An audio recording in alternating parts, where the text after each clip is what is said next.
कहानी अगर पसंद आए तो सब्सक्राइब जरूर कर लेना और जो साइड में बेल का आइकन है उस पर क्लिक करके ऑल पर क्लिक कर देना ताकि सभी नई कहानियों के नोटिफिकेशन आपको मिलते रहें।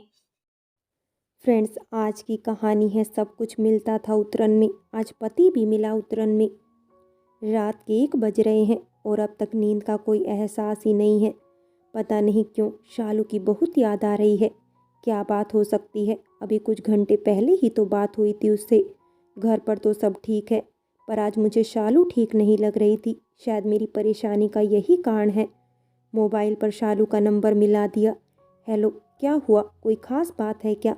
आप ठीक तो है ना? इतनी रात में शालू एक बार में ही सब बोल गई। हाँ, मैं बिल्कुल ठीक हूँ और रात में मैं अपनी बीवी से तो बात कर ही सकता हूँ। मुझे लग रहा है कि आज तुम्हारी तबीयत ठीक नहीं है। मैंने पहले भी पूछा था पर तुमने बताया नहीं, लेकिन अब मुझे नींद नहीं आ रही। बताओ क्या बात है? उधर से सिसकने की आवाज़ आती है।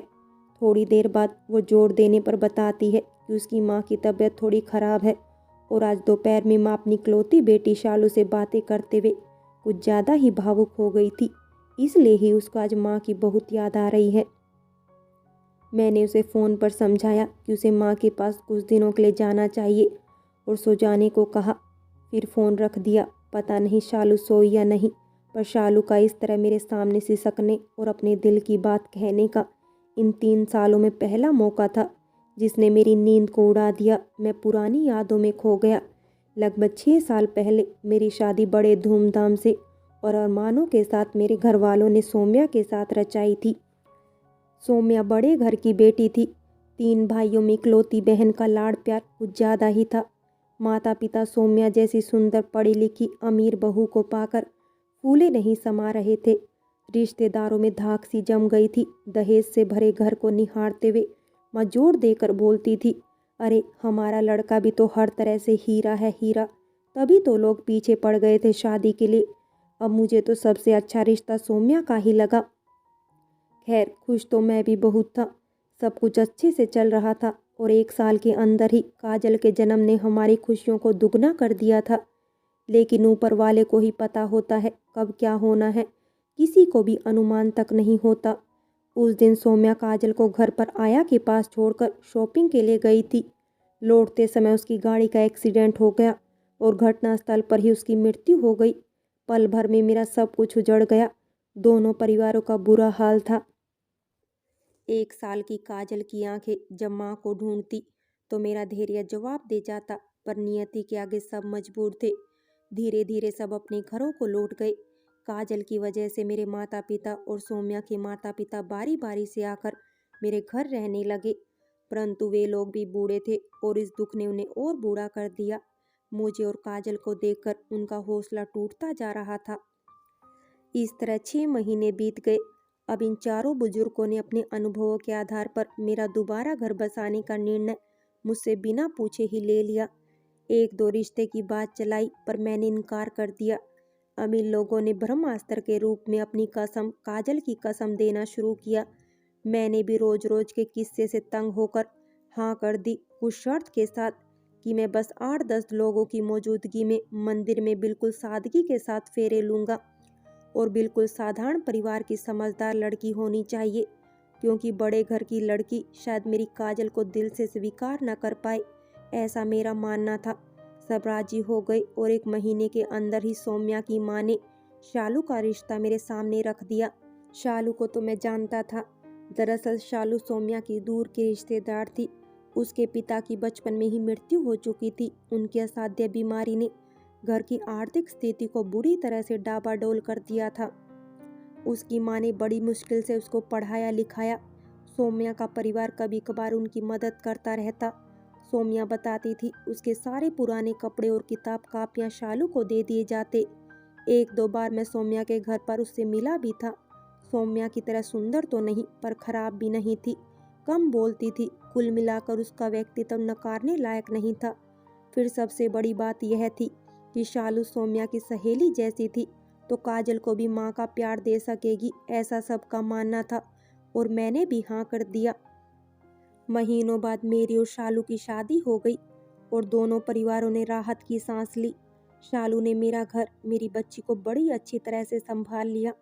मेरा भी बहुत ध्यान रखती, परंतु कभी भी अपनी इच्छा अनिच्छा प्रकट नहीं करती और यही बात हमारे रिश्ते को अस्वाभाविक कर जाती।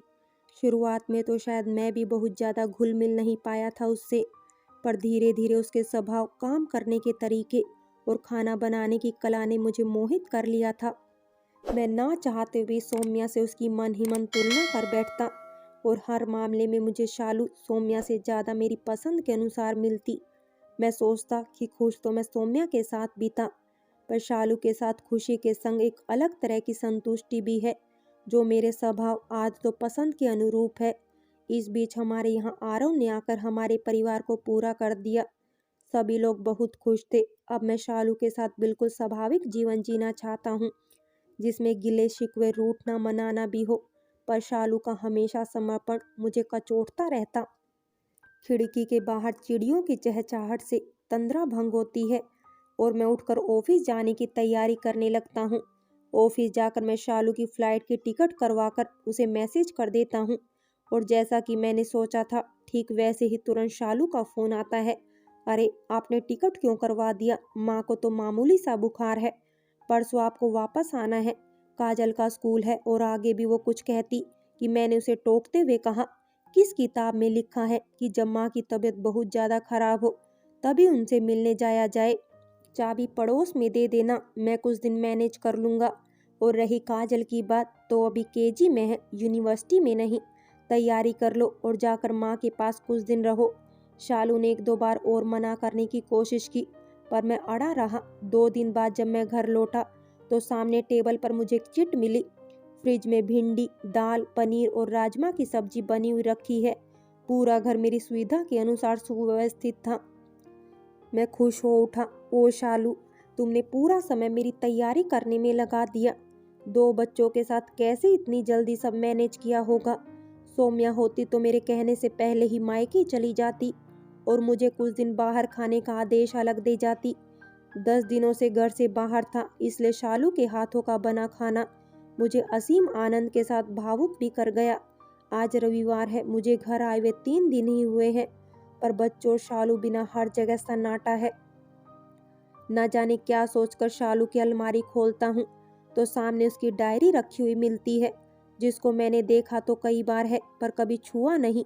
आज उठाकर पलटता हूँ, हालांकि अंतरात्मा इसे गलत ठहरा रही है, फिर भी पढ़ रहा हूँ। शायद शालू की लिखावट ही उसके पास होने का एहसास करा रही है। बड़े ही अच्छे ढंग से उसने डायरी लिखी है। स्कूल, कॉलेज, दोस्तों से संबंधित किस्से और अनुभव, मजा आ रहा है पढ़ने में।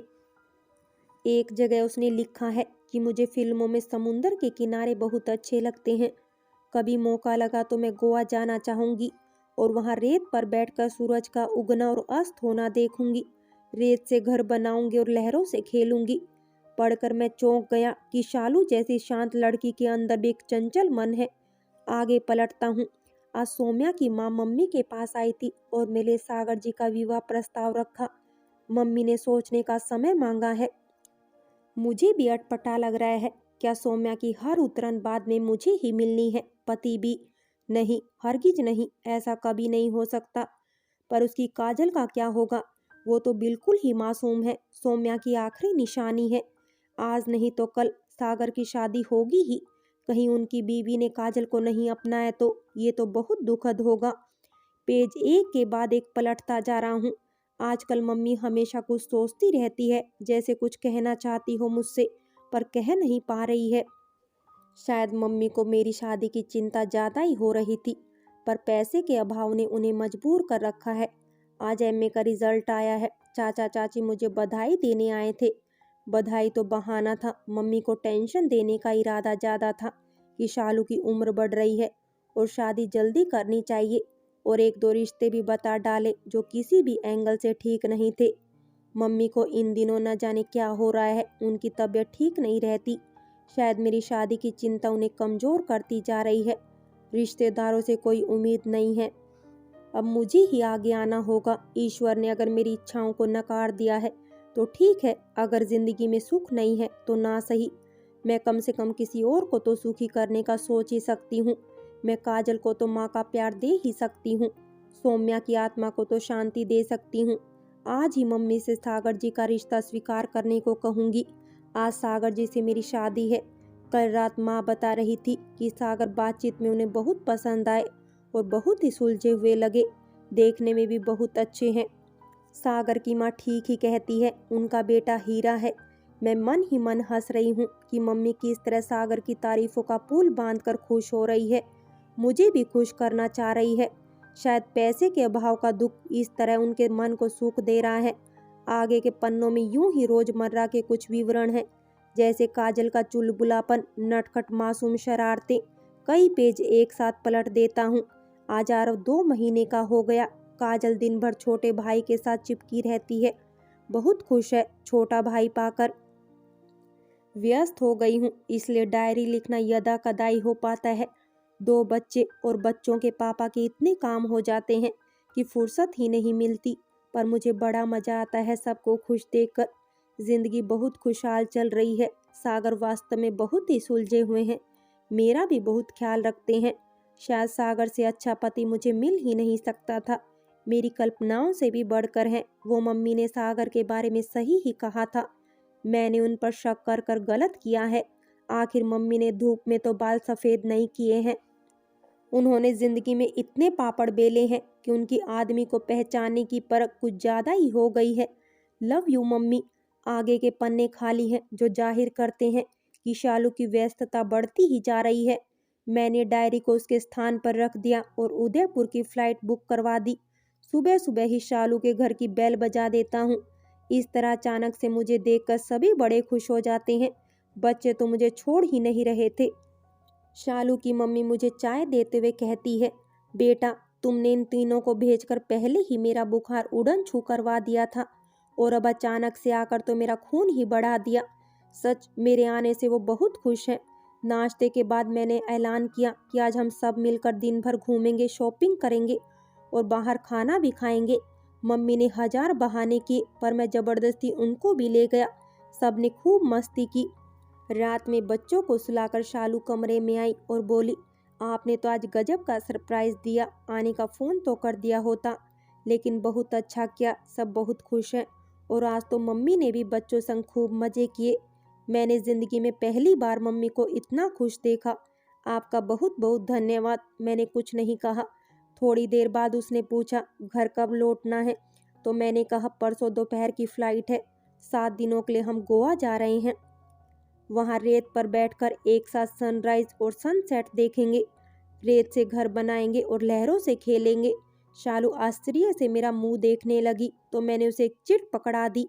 उसने पढ़ा, आगे से अपने दिल की बात डायरी को नहीं, मुझे बताना प्लीज़। उसने भावुक होते हुए कहा, इसका मतलब आपने?